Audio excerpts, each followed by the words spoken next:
Nobody sends you flowers for this kind of motherhood. Not for the 47-tab browser at midnight researching IEP law. Not for translating your child's meltdown to a teacher who just calls it a behavior. Not for showing up to a school meeting with a corporate negotiator's preparation and a mother's heartbreak experience at the same time. 6:45 a.m. Kid 1 is overwhelmed by the tag in her shirt, which is screaming at her nervous system. Kid 2 is frozen at the bottom of the stairs. Can't process that we need to leave in 4 minutes. And Kid 3 is eating cereal watching YouTube like none of this is happening. I spent 20 years in Fortune 50 companies running systems transformations. I've managed 9-figure budgets, and every single morning I am completely outmaneuvered by my own household. We're what I call a full spectrum household. One neurotypical kid, which if you have one, you know that doesn't mean easy. It means you have a front row seat to the contrast. You see exactly what the system is built for and exactly where it starts to break for everyone else. One child who's neurodivergent in ways the world can see, sensory differences, communication differences, a learning path that looks nothing like what a standard classroom was designed for. The system has a name for kids like this, several names actually. None of them fully capture who this kid is. And one child who experiences the world with significant social anxiety and processes social information differently, in ways that don't always show up on an assessment, but show up every single day in a school hallway, in a group project, in any situation where the unwritten social rules are supposed to be obvious.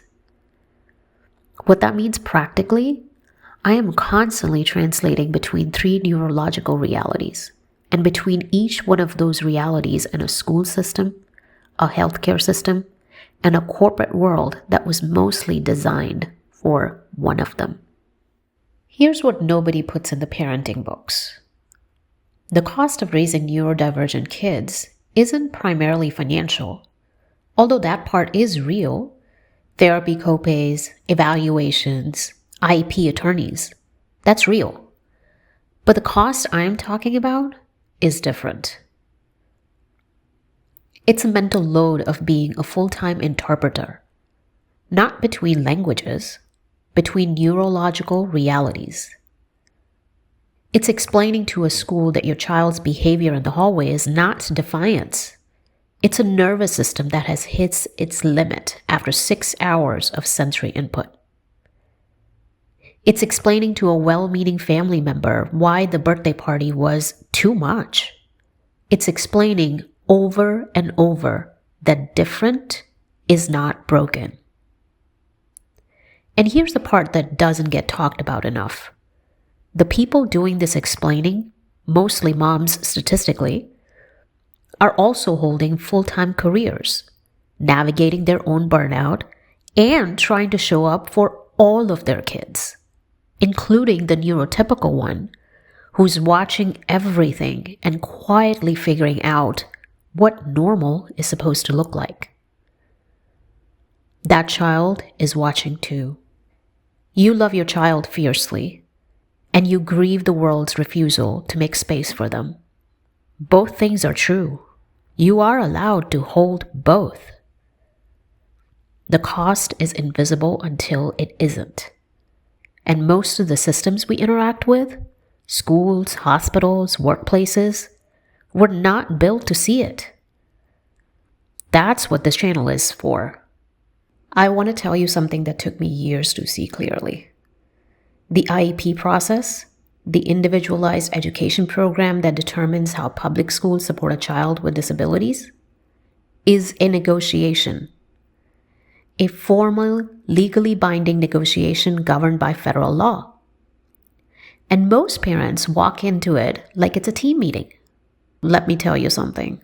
It's not a team meeting. It's a contract negotiation. It is a contract negotiation where one party, the school, has lawyers, institutional knowledge, and a financial incentive to minimize services. And the other party, you the parent, usually has no legal training, is emotionally overwhelmed, and has never done this before. I'm not saying schools are adversaries. Most teachers are genuinely trying. The system they operate in is not. When I started approaching IEP meetings the way I approach enterprise contract negotiations, with preparation, documentation, and clear language, everything changed. Not because I became adversarial, because I became precise. I came in knowing the exact federal language for what my child was entitled to. I came in with data, not feelings, data about what was and what wasn't working. I came in having already anticipated their likely responses and objections. 20 years in corporate IT transformation taught me this. The person who controls the language controls the outcome. Vague language in a contract is always exploited by the party with more resources. Always. I'm going to do a full video walking through exactly how to use AI tools to prepare for an IEP meeting, what to look for, what federal law actually requires, how to document what the school says so you have a record. That video is coming. What I've learned through all of this, the IEP fights, the insurance denials, the corporate meetings I've left to manage a school crisis, is that broken systems don't fix themselves. So, I started building an AI tool to help ABA therapy providers fight insurance denials, because the clinics supporting kids like mine are losing thousands of dollars every year to a prior authorization process that is broken by design. An AI literacy program for families and schools who need to understand how these tools can actually help neurodivergent learners. Early days, but real work, born directly from what I've lived. I'll show you exactly what that looks like in future videos. I want to be clear about who this channel is for, because it's not just for parents. If you are a parent navigating a neurodivergent child's education, the IEP content, the advocacy tools, the AI resources, that's coming. If you are an educator genuinely trying to support neurodivergent students, but hitting walls in your own system, this channel will give you language you haven't heard before.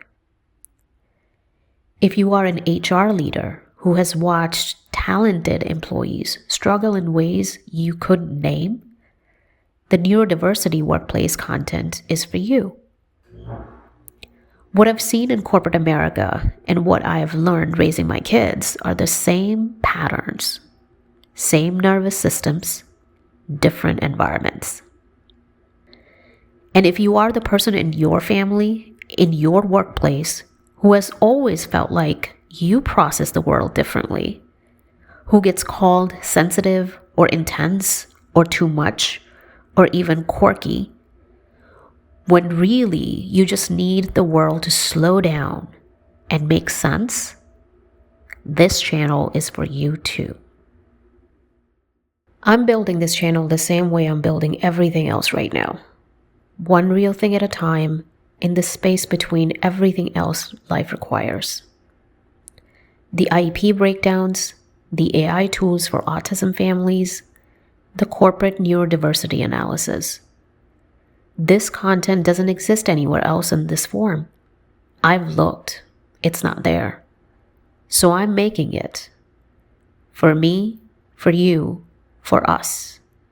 If the Mother's Day post brought you here, welcome. This is a longer version of that conversation. And if this is the channel you've been looking for, subscribe. Every video will give you something you can actually use. I'll see you in the next one.